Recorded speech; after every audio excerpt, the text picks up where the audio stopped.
Hi guys, Jagelsdorf here. There comes a time in every man's life when he no longer wants to keep his beloved paints in an old shoebox under his dinner table. Under his workbench.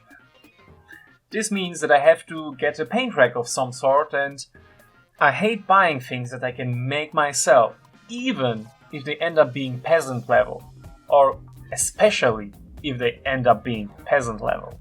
You know me, usually I just start crafting, but I wanted this build to be really practical, it's a tool, so it deserves a little bit more planning. Inspired by all the other awesome creators, I decided to make a template. And well, the template served more as a suggestion, to be honest, in the end, but let's not get too hasty.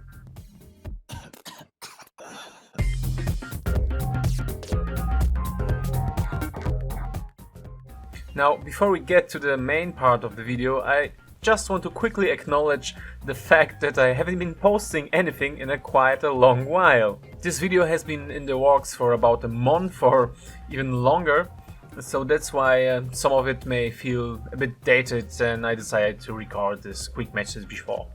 To start things off, I printed a few of these templates and glued them to some corrugated cardboard. When doing this, be sure to glue them in such a way that the corrugations run at a right angle to each other. And for gluing stuff like this, paper and regular cardboard, it's best just to use a regular glue stick like from school, and let it cure for a few hours under a big heavy book you bought for way too much money and never are going to use again. After the templates are glued, you can start cutting. And maybe now is the right time to explain what exactly we are going to do with all of this and how the paint rack is going to look like. What we are cutting now, what the template really is just the holders for the paint bottles. And you could print as many templates to make them as high as the bottle, but that's really not needed. We are only going to cut a few layers of cardboard, glue them together, and this will be definitely enough to hold your bottles in place and give them enough stability within the paint rack. So for this project I'm using 2 templates glued to 2 pieces of cardboard, which is enough for 4 sturdy rails, which hold, if I recall correctly, about 38 paints. I counted it once, but I can't remember anymore. And as I said, for each rail, best glue 4 layers of cardboard in a crisscross pattern, and use plenty of PVA glue to achieve this kind of composite material out of cardboard and glue. Oh, and one tip. Use a sharp blade and change it often when doing precision work like this. The cardboard gets soft when it's so thin, and doing the curves is always a doozy, so a super sharp blade is always a must. After the holding rails are cut, take some packaging cardboard, like from a pack of cereal, and glue them with their backs to it. It will give them some extra stability, straighten them out, and dousing them in glue is also generally a good idea to make the whole thing sturdier, as I said before. After the glue is cured, I cut all the elements out and add even more glue. Now, in between takes, off screen, I did some dry fittings with the paint bottles, and well, if you've watched my previous videos, that maybe you know that I'm not the best at making very exact precision cuts.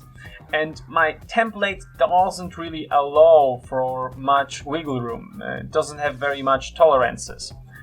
Long story short, I've cut the paint niches way too small and the paint bottles don't fit at all. So we need to cut these niches to size. Again, a sharp blade helps a lot. Just use the middle of the blade to make nice, clean cuts. And oh, these flanges, cut them away. You don't need them at all for the paints to hold. And apropos, at this point I've also decided to update my templates. So there will be 2 versions to download. One that you just saw, the one that I've printed out, and then updated versions without these flanges that are just not needed in a build like this. Now let's check the fit with my wonderful Monster Brown by Army Painter. And yeah, it almost fits. The rail only bends a little bit. Just use a bit of sandpaper or a Dremel tool to take off the very last bit of the cardboard glue mix. But as I said before, these are just the holding rails for the paint. Now we need to make the paint track itself. I will start with making 4 identical paint shelves out of my rails and then gluing them together to form steps of sort.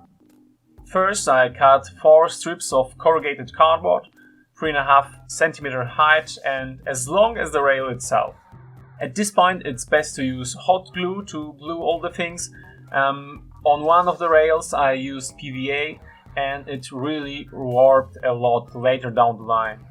Anyway, next we will need little wings to separate the paint bottles from each other and to give our shelves a little bit more stability. For that I cut cardboard strips 2.5 cm in height and then cut them into 2 cm wide rectangles and glue them in with hot glue, just as I said before. Again, for the first one I used PVA to glue them in, but due to the contractions it all warped a lot. And this is something that you can correct later down the line in this build in particular, but why bother if you can simply use hot glue, which doesn't shrink at all. So with that done, we can finally cut the individual steps of our paint track. The basic width of the step is going to be 3 cm, which leaves plenty of space for the eyedropper bottles to stand on.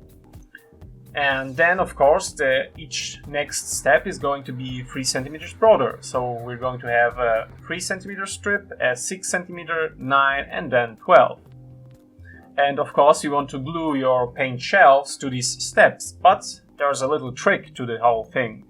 You see, you want to have a little lip for your paints to stand on, but this can get a little bit difficult with the steps getting broader each time. So simply use the previous step as a template for the next one to see where the paint shelf is supposed to stand on, where you have to glue it. It's really quick and simple. And as you see, at this point I'm really not concerned about the length of these steps, of these strips. You simply cut them to size once everything is glued down. Now, what we want to do is to build these steps up and connect them with each other. And I'm assuming that at this point you have quite a lot of scraps and cut-offs from all the cardboard. And the best way to build these steps up is to simply use all of this scrap, glue your scraps randomly on each level and simply build your height up this way. Because at this point we are not really concerned with how the whole thing is looking like, because we're going to clad it nicely in more cardboard later on. Now, before cladding it in paper, I decided that the whole thing is a little bit on the light side and I was scared that it's going to slide around on my desk, so that's why I glued some screws in to give it some additional weight and stability. And this is how the things are looking like at the moment. Enough space for all my paints and then some. All held nicely together by multiple layers of cardboard. Now, it seems that I didn't manage to catch the next step on camera. I'm sure that I had my camera out, but you know, things happen. Anyway, to clad your paint track in cardboard, best simply glue it directly onto a big sheet of packaging cardboard, like, you know, breakfast cereal or oats or whatever, and cut it to size on your model. Again, it's quick, it's simple, and you don't have to measure a thing, which, you know, it's always a big plus with me.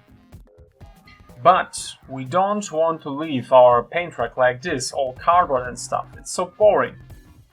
You know, technically your paint track is ready and functioning at this moment, but let's give it a little bit more pizzazz. The great toilet paper crisis of early 2020 is already at its end.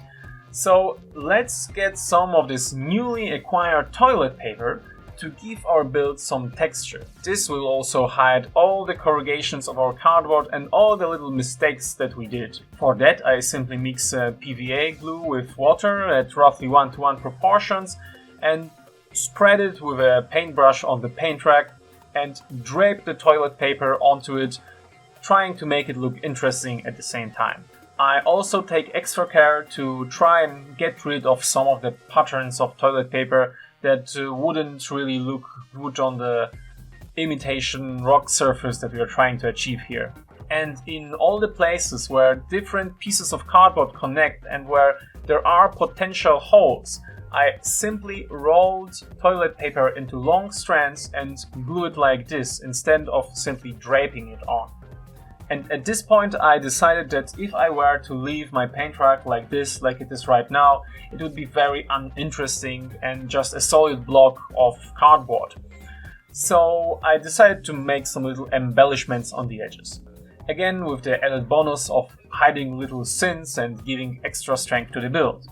I simply cut multiple strips about 5 mm wide, then bent them lengthwise in the middle and glue them all around the outline of my paint rack.